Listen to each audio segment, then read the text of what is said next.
Welcome to EVTN News. This is your source for the information in the Catholic world, and we cover comprehensive stories in the Catholic world. So much so that we are identified as the #1 news program on the internet, and we're getting right into the news here. The Vatican invents a right for catechists. So they're trying to invent ministries here. They when Paul VI banned or not banned, but abolished the minor orders, now they have to come up with something new and inclusive of women. So Archbishop Arthur Roche, I'm sure a lot of you are a fan of his, not really. He's the prefect for the liturgy congregation. He made up a rite of institution for catechists and published it on December 13th. It should follow a precise format, although there is no such thing as a precise format in Novus Ordo, consisting of an exhortation, an invitation to prayer, a blessing, and the handing over of a crucifix. Well, if you get a free crucifix out of it, I don't know, is it worth it?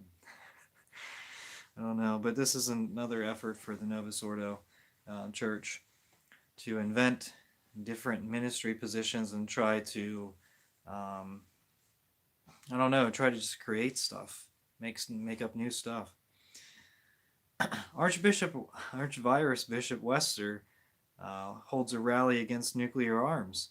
He's the Archbishop of Santa Fe, and he held an unveiling and blessing of a sign of peace at 1 p.m. Sunday, December 19th, at the Shrine of Our Lady of Guadalupe in Santa Fe.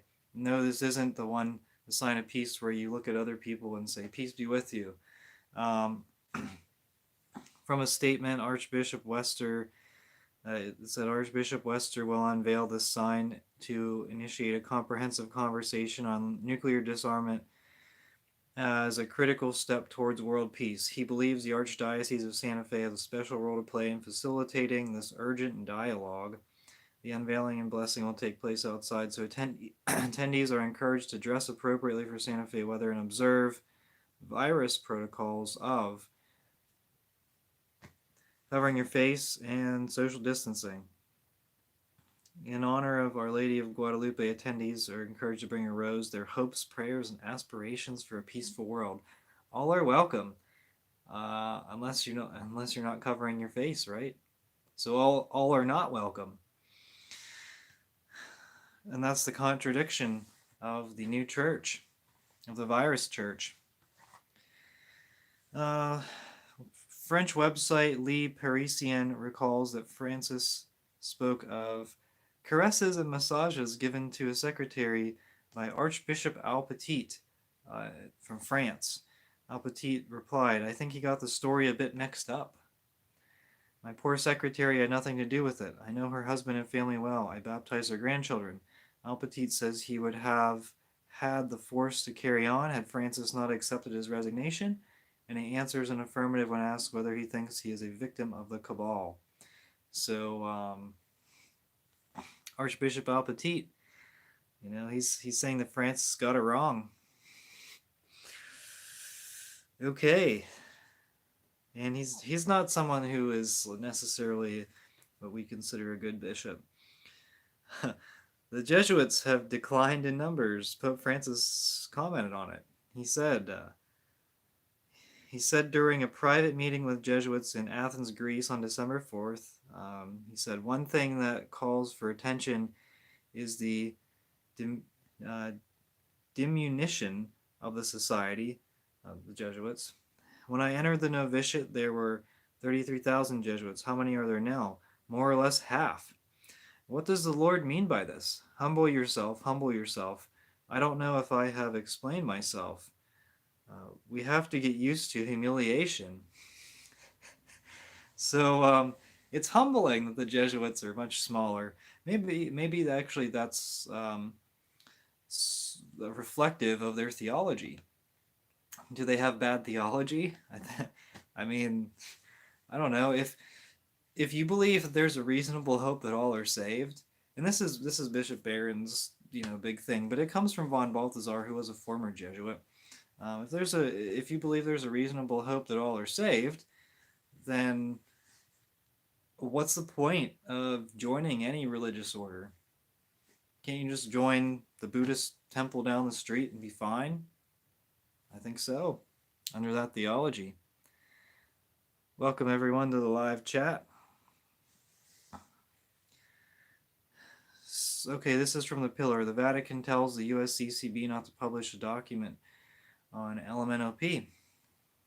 Marquette Bishop John Dorfler, recall from last EVTN, he released a document saying that LMNOP cannot receive the sacraments.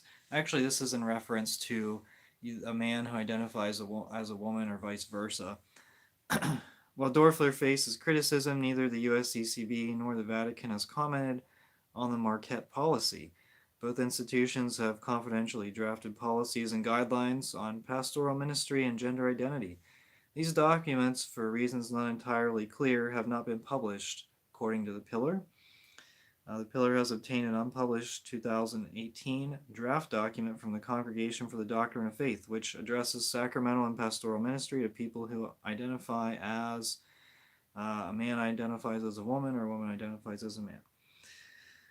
And senior church officials close to the U.S. Bishops' Conference have told the Pillar that the USCCB has a document prepared for several years on the subject, but that it has not been released or even put to a vote for the U.S. bishops because of a request from the Vatican.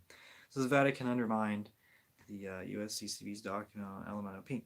The task force of USCCB staffers and bishops worked in 2016 to develop a text. Former USCCB staffers told the Pillar. The last step before the bishops would vote on the draft was just to have Rome review it, and it was sent to Rome in 2017, and the CDF said, no, hold off, because we're going to have our own document. And then that was it. And then there was not much will to push back on that. So the USCCB had a document on LMNOP, and the Vatican tabled it. That's it. Sorry, guys. You can keep on waiting, just like we're waiting for the dubia, Cardinal Burke's dubia, to be answered, not the Latin Mass dubia. Christmas is canceled in Quebec for the unjabbed. Quebec has passed, this is in Canada, Quebec has passed a series of tougher virus restrictions, including shutting places of worship to those without jab passports only a week before Christmas. This takes effect Monday, December 20th, and it was announced on December 17th. So, Merry Christmas. Yeah, it is demonic. That's what I think. Father Mark Goring posted a video on it. It's hard for him to speak out because he knows that he could probably go to jail over Canada's communist hate crime restrictions, requirements, whatever. I don't know if he actually would or not, but he would certainly get canceled if they found out if he uses specific language. Got to be careful, and even more so in Canada. All right, I had a video just recently on Cardinal Peter Turkson's resignation, and the Pillar has more information on that. There is not yet confirmation that Pope Francis has accepted Turkson's reported offer to resign. Turkson's dicastery has been singled out by curial officials as a big spending department, even at a time when everyone in the Vatican is looking to tighten their belts.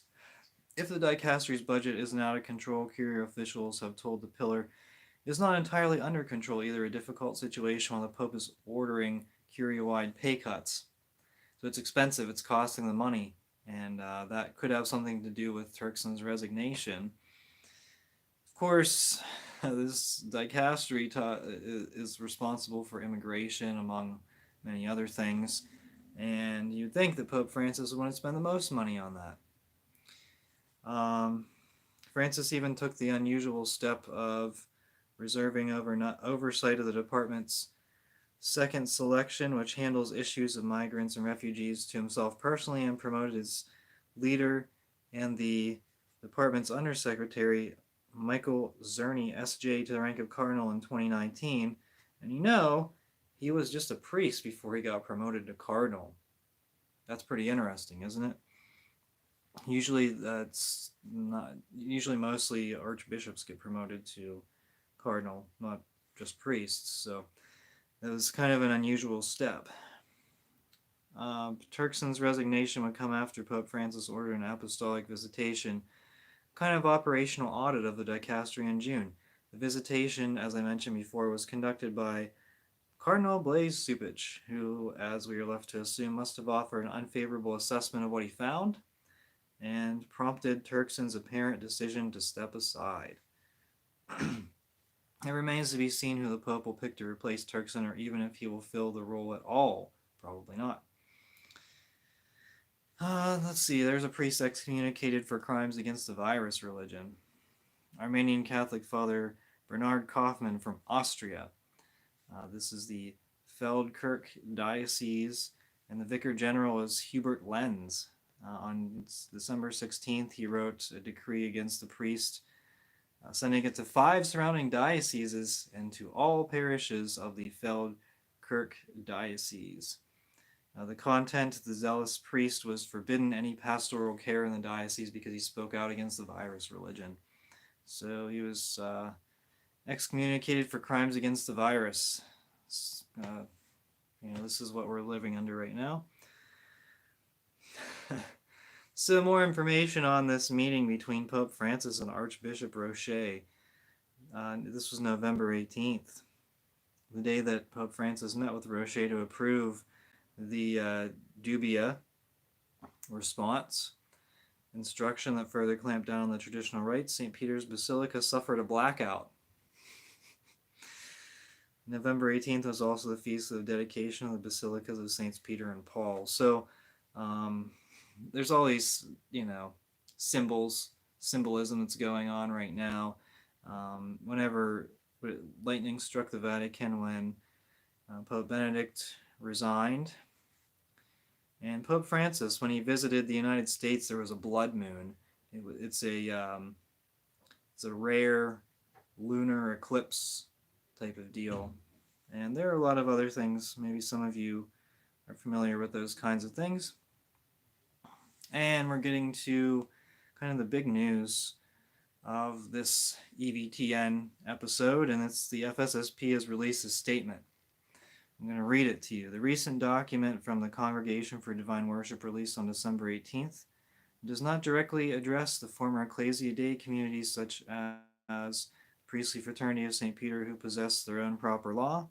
The members of the Fraternity of St. Peter promise to be faithful to our constitutions at the time of our admittance into the fraternity, and we remain committed to exactly that, fidelity to the successor of Peter, and faithful observance of the liturgical and disciplinary traditions of the Church in accordance with the provisions of the Motu Proprio Ecclesiae Dei of July 2nd, 1988, which is at the origin of our foundation. The superiors of the priestly fraternity will be studying the document more closely while maintaining our ministry to the faithful entrusted to our care. So this is the approach the FSSP is going to take. They're saying, okay, this doesn't apply to us. We're going to continue on as normal. Well, if they have a particularly rotten bishop, that's not going to be the case. Bishop's going to try to clamp them down too. In the diocese with good bishops, who knows? Who knows what's going to happen there? But this is the FSSP's approach that they're going to do. They're just going to play the long game and try to keep pushing everything down the road and fight the unjust restrictions at the diocesan level. Now, I have heard that the FSSP is going to be banned from ordinations. Like, ordinations on the old rite are supposedly banned. I don't know. I don't know what they're going to do. Also, confirmations in the old rite. They're not going to be able to do confirmations in the old rite, so we'll see what happens. They probably will get some bishops. The only problem is you can't administer confirmations in a different... I don't think the diocesan bishop can administer confirmations in a different diocese without permission. So, I mean, people are, like, parents of children are going to have to jump diocesan lines, but even then, is it going to really work? I mean, are they going to get approval? And who really knows? If you're in a diocese with a rotten bishop, that bishop's not going to give approval for children to be confirmed in a different diocese. So your only option really is SSPX if you have one close by. That's it, as far as I know. And we're moving on to Father Richard Heilman, his reaction to the TLM restrictions. This is not a very long statement. I'm going to read the whole thing. My primary call as a priest, it's called. No, that's what it's titled. He says, no matter what the results of today's new document on the TLM, I will maintain my passion to assist souls in receiving the gateway gift of the Holy Spirit. Fear of the Lord, to lead souls into the arms of God and ultimately into the paradise of heaven. I am convinced that this is my primary role as a priest. Therefore, I will remain steadfast in offering the ordinary form in its purest form, void of post-Vatican II innovations that sought to strip the Mass of a sense of the sacred, a sense of the transcendent. This 10-year experiment here at St. Mary's of Pine Bluff has proved wildly successful, as the ordinary form offered in this purified way has been the cure for the illness of agnosticism and acedia? ACEDIA? I don't know what that is. That is endemic throughout the world. I have heard countless moving stories of those, especially young adults, who witness the Mass offered in this way and immediately leave behind their careless agnosticism, becoming on fire with the Holy Spirit and completely devoted to God. I will be praying with all my heart, mind, and soul and strength that the Bishop's call for a Eucharistic revival is directed primarily on this need to weed out innovations never called for in the Vatican II document on the Constitution on the Sacred Liturgy, Sacrosanctum Concilium. Let's never forget that our call is to draw nearer unto the Lord, please Him in every way, love and care for our neighbor, and to reach our final destiny in the eternal paradise of heaven. All right, that's the statement. So, what he's saying is, if he's banned from saying the Latin Mass, he'll just say a Reverent Novus Ordo. He'll hope that the Bishop's call for a Eucharistic revival is in line with the true interpretation of Vatican II. Weed out innovations never called for in the Vatican II document. Yes, certainly it's somewhere never called for, but that doesn't mean that Vatican II didn't intend it. Okay, so then what, this is what they're going to do. This is what the diocesan priests are going to do. I think most of them, they're not going to fight. They have no fight. Because if you look at it, statistics-wise, how many diocesan priests, what percentage of their masses are Latin masses? I would say no more than 10% of any other week is a Latin Mass. Because if they have a Novus Ordo every day, daily Novus Ordo, most of them don't offer the Latin Mass during the week. And then on Sundays they'll offer one Latin Mass, but maybe they'll have like 2 Sunday Masses in a Novus Ordo. So that's about 10% of their Masses are Latin Masses, and so you take away 10%, and they still have 90% of the Masses that they say. So it doesn't really impact them. And do they have the traditional practices? They go with a Novus Ordo calendar for 90% of their Masses. So they're not really following the traditional calendar except for the Latin Mass. And so now you take away the Latin Mass, and obviously they're going to be disappointed. But if they were really disappointed, then they would leave the Novus Ordo. That's just what's going to happen. But most of them won't, and they'll say Novus Ordos, and they'll say, oh, well, I'll just say a Reverent Novus Ordo. That's not what they want in the Vatican. They don't want you to say Reverent Novus Ordo. They want to remove the reverence. That's where they're banning the Latin Mass. And these Reverent Novus Ordos, if you have a bad bishop, they're going to be stomped out pretty quick. He'll say, you have to face the people. And then if you cite the Vatican II documents, it's like, well, Vatican II, anyone can cite the Vatican II documents whatever way they want.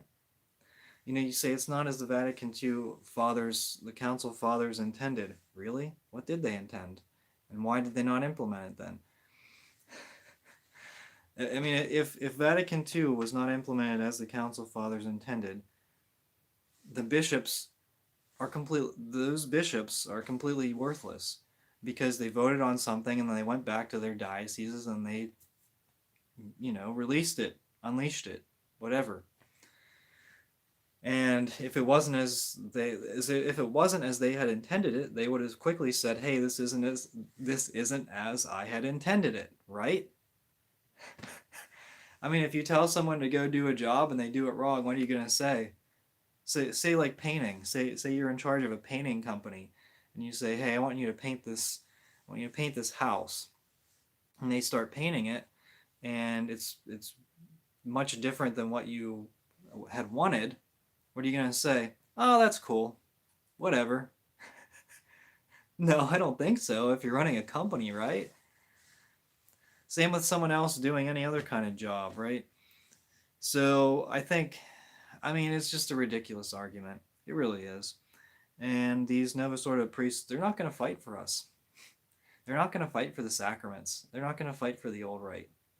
It's going to be up to us. We're going to have to fight for it. And that's going to involve some creativity, right? The creativity, the surprises of the Spirit. So it's disappointing. I mean, because there are a lot of diocesan Latin masses. There are plenty of religious orders, or there are plenty of FSSP and Institute masses around the United States and even around the world. But by and large, there's a lot of diocesan Latin masses as well. A lot of diocesan priests. I don't want to say a lot, but it's a good number. And so this is going to be a tough situation. If your diocesan Latin Mass is canceled, I don't really have advice for you. I mean, you got to do what you need to do. And that's just it. The FSSP, who really knows? I'm kind of on a wait and see thing. I'm going to wait and see what actually happens. The FSSP really, they're not pushing back. They have their canonical status, and they don't really want to lose it. I mean, that's kind of what they, that's why they broke away from the SSPX and made a deal with Rome. Now, Rome never held up their end of the bargain. I've mentioned that a number of times. So the FSSP, they don't have a bishop, and they never had a bishop. And how many of their priests are going to leave? How many of their seminarians are going to be allowed to be ordained? Any of them? Are they going to have to transfer to the SSPX? I don't know. So it's going to be a tough situation here. And as the news comes in, follow EVTN News, follow this channel. We'll talk about what's going on. And with that, thank you so much for watching. This has been EVTN News. We are the laity, and we will not be silent.